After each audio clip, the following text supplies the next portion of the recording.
A wealthy donor, given a large but uncontroversial role in the Trump administration, has been thrust into one of the biggest scandals to grip the White House. Gordon Sondland, ambassador to the European Union, now a key player in the impeachment inquiry because of his high-level dealings with Ukraine. Now, concerning your title, you're the U.S. ambassador to the EU, but you've been spending a great deal of time in Kiev. Why is that?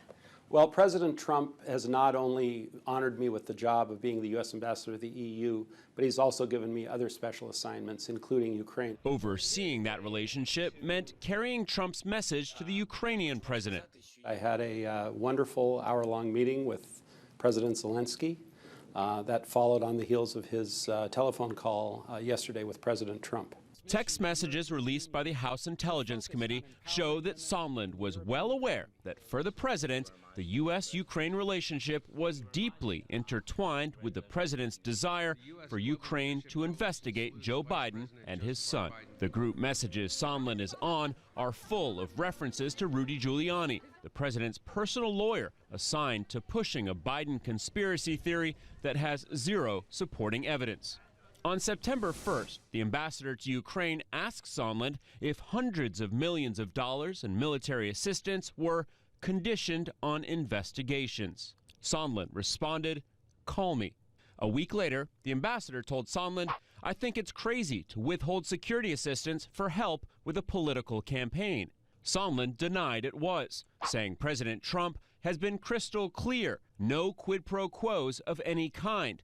The president is trying to evaluate whether Ukraine is truly going to adopt the transparency and reforms.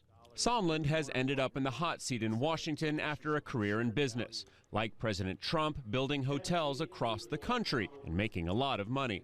Thank you. In the 2016 campaign, the longtime Republican donor first supported Jeb Bush. He slammed Trump for going after the Gold Star Khan family, who lost a son in Iraq. But his tune soon changed. Once the election was over, Sondland donated $1 million to Trump's inauguration and secured his EU ambassadorship.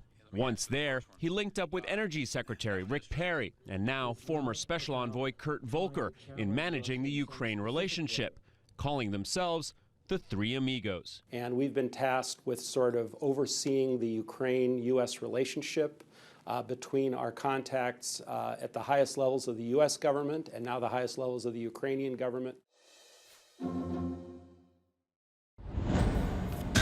Time now for a quick ridiculous. And tonight, the commander-in-chief, self-described savior of the Kurds, has put on his big, beautiful golf cleats and kicked things up a notch. It seems that funneling American taxpayer dollars to his private family business wasn't enough. So now, Mr. Trump is putting the squeeze on foreign governments as well.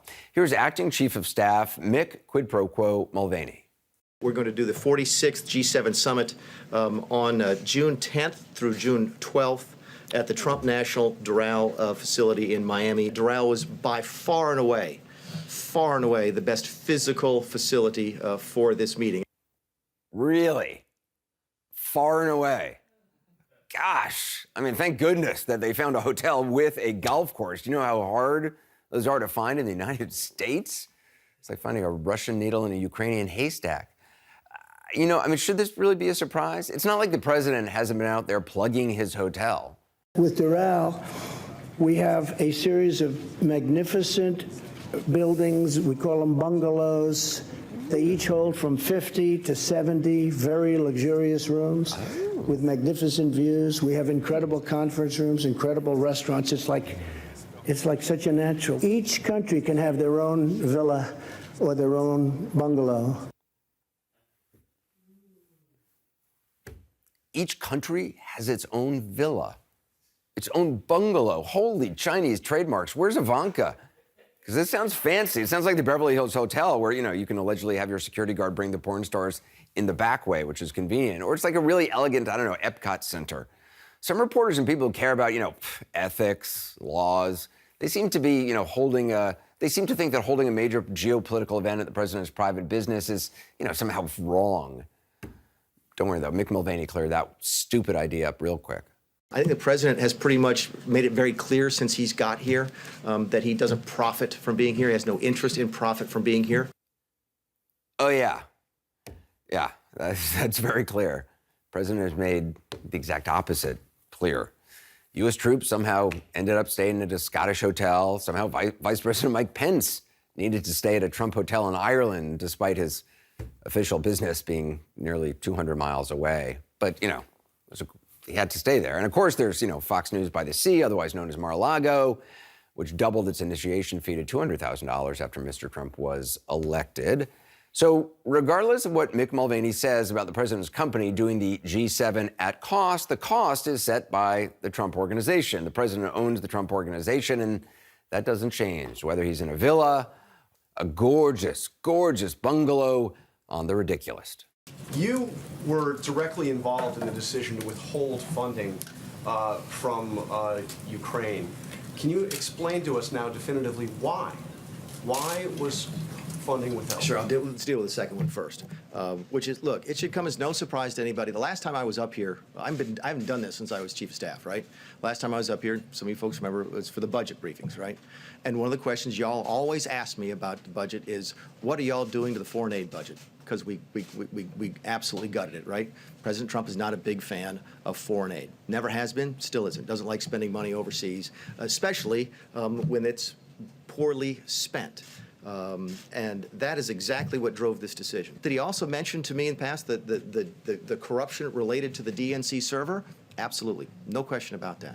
But that's it, and that's why we held up the money. Now, there was a report. So the demand for an investigation into the Democrats was part of the reason that he ordered to withhold funding to Ukraine. The look back to what happened in 2016 certainly was part of the thing that he was worried about in corruption with that nation. And that is absolutely appropriate. Withholding the funding.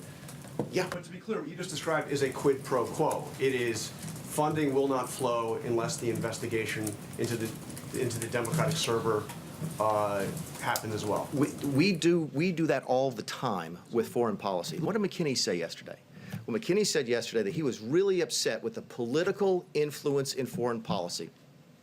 That was one of the reasons he was so upset about this. And I have news for everybody. Get over it. There's going to be political influence in foreign policy. I'm talking to Mr. Carl. That is going to happen. Elections have consequences, and foreign policy is going to change from the Obama administration to the Trump administration. Brianna, this has become the catch us if you can administration. What you heard from Mick Mulvaney, the acting chief of staff, a few moments ago was pretty mind-blowing. What he said to this room full of reporters is that it is legal, it is appropriate for the White House to withhold foreign aid from a country unless they investigate the opposing political party in this country. Mick Mulvaney denied after we tried to follow up with him that holding up or tried to deny that investigating Joe Biden was at the heart of this, but he did acknowledge that yes, part of the deal in order for Ukraine to get this money that was being held up was to investigate what had happened in 2016, this unproven, baseless conspiracy theory that the Democratic Party was somehow behind this plot to deny Donald Trump from becoming president in 2016. And, one of the other things that you heard from Mick Mulvaney is that, well, if the president wants to put Rudy Giuliani in charge of it, that's okay, too. That there's nothing wrong with that, nothing to see here with that as well. And I think the catch me if you can aspect of this even applies to the selection of Doral, the president's golf resort, for the 2020 G7. They seem to be saying if the president decides that he's doing this, it's appropriate and it's legal. And that is why it is now up to Democrats up on Capitol Hill, and it sounds like a growing number of Republicans to decide whether or not all of this is going to be held accountable. But make no mistake that this was a bit of a movement here that we saw in the briefing room, Brianna, in that the acting chief of staff, they weren't saying, well, the president was just trolling everybody. He's just joking around about asking for China's help and so on. He acknowledged during this briefing today that part of the reason why that money was being held up to Ukraine was because they wanted cooperation into this investigation, into the DNC, and what happened in 2016. I think that's a pretty remarkable admission coming from the acting chief of staff. But again, you could almost read between the lines here where the acting chief of staff was almost saying to everybody in the room here, catch us if you can.